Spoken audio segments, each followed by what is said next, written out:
Hey, welcome to Lockdown Startups session number 2. This is the second part of our iCal plan, and we covered identity in the last video. If you didn't watch that, how to identify the groups you want to serve. And in this video, we want to talk about convening that group and creating a community for you to serve, and where and how you should do that. So with that, Jason, where should people go to create their community online? Yeah, I think it's a short answer. I mean, the Facebook Groups tool is the best place to create a group.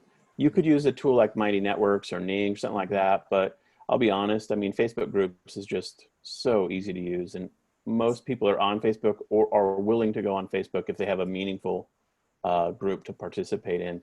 So I would say that's the simplest path, is go into Facebook, set up a group, and we can have a link to how to underneath this video. It's not a complicated process. When you have a group set up, then there are best practices though. And so what you'll want to start to do is ask yourself the question, how can you create a group that's actually very helpful to those people who you've previously identified? And so a few pro tips, of course, would be think through the name of the group, make it something that's engaging in an appealing way to that identified group. And I would say think about the branding a little bit. Think about the phrasing created in maybe an aspirational way or a positive way. Think about it in a way that people would love to be a part of the group, that wouldn't be like embarrassing. Right.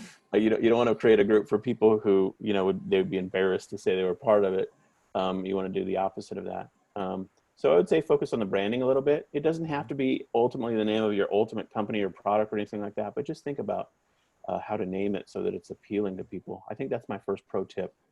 How about you? What do you got for pro tips for this? I would make sure you complete all of the profile for the group, because there's tags that you can have for the group that allow Facebook to sort of basically like keywords serve it up. Yeah. So especially if your group is going to be public, if you're going to make it a public group that anybody could join, or they could join with a couple of questions, or how you want to set that up, you want it to be searchable, because that's sort of the benefit of it too, is because as your group sort of gains momentum and people are in there, Facebook's going to surface it more organically and recommend it to people that they think would be a good fit for your group.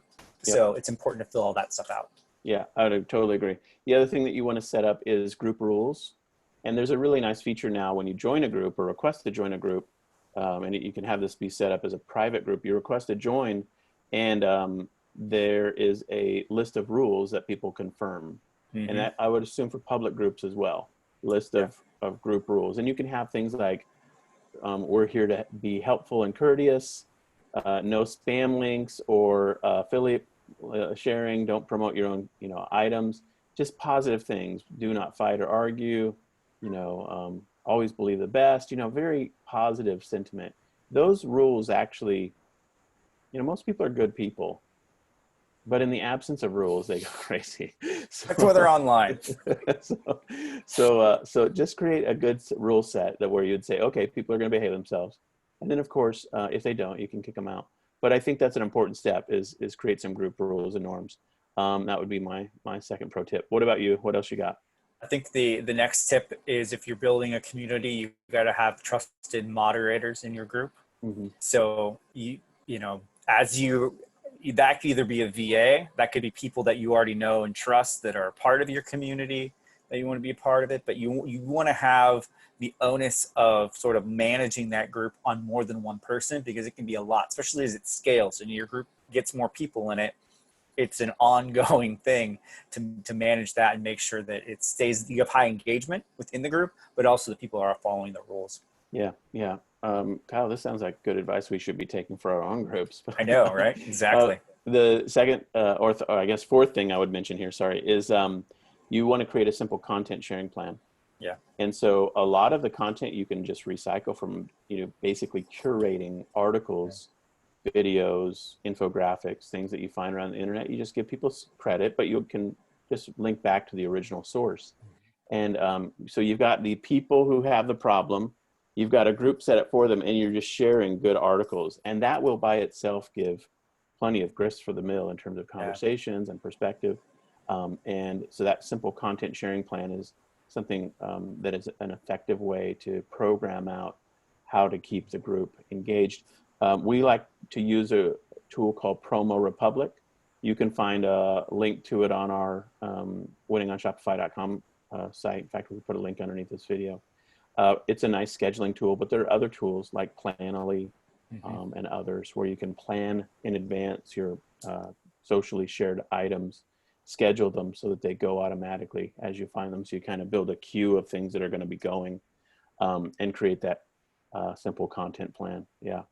Other pro tips are things that maybe would be helpful in terms of managing a group or convening a group. Yeah, I think just encouraging engagement inside that group is super important. So we've, in the past, when we've run groups, we've, particularly around a particular topic, we've encouraged people to go live in the group. Yeah. So again, that has both its reward and it's a two-edged sword, because if you're allowing people to go live, what kind of content could you get? So, you have to know your audience for that as well and who's in the group, but just levels of engagement. Even if you don't allow your members to go live, you yourself as that, or your moderators going live, engaging in that process will be a higher level of engagement than just you posting randomly. Sure. Yeah, people love video, of course. Yeah, totally agree. Okay, so you've completed step 2 if you've convened a group. Yeah. Now, you might ask yourself the question, how do I get people in my group? And I would just say a few things. Start slowly. Yeah. Find people who are passionate about the topic. Maybe share back into the groups like Reddit or Quora, other places. Start to identify yourself as the group leader of whatever, group. And start to find people organically that way. And we might have a micro sub-step here, which is, sort of advertising and traffic generation. But we've got tons and tons of articles and content on how to get traffic. And you could check out our 9 Mountains training, of course, if you're interested in that sort of sub-step, which is how to get a lot of people into your group. So would encourage you to check out 9mountains.com for that. Anything else on the topic of convene before we wrap this one up? No, I do have yes. Okay. I have a hack you can use for Facebook group stuff. Okay, go. And it is because you'll need a page, or you should have a page with your Facebook group as well, right? Yep. And you can connect those together. And so then that's connected as a community on your Facebook page. And your Facebook page, you're also posting and sharing content, is also a way you can promote that.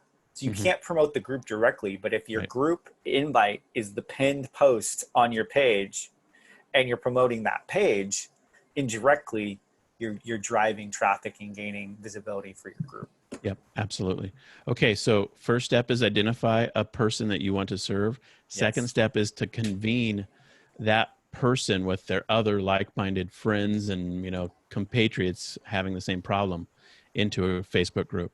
And if you have done that, you will be on your way to the lockdown startup, 4 steps to your new e-commerce business plan. And so in the next video, we're going to talk all about how to really pull out information from this group to understand what type of product might serve them best. And so that'll be our 3rd step. So thanks for hanging out with us. If you like this content, of course, check out winningonshopify.com. And we've got tons of resources there for you. So thanks, Kyle. We'll talk to you soon. Good stuff.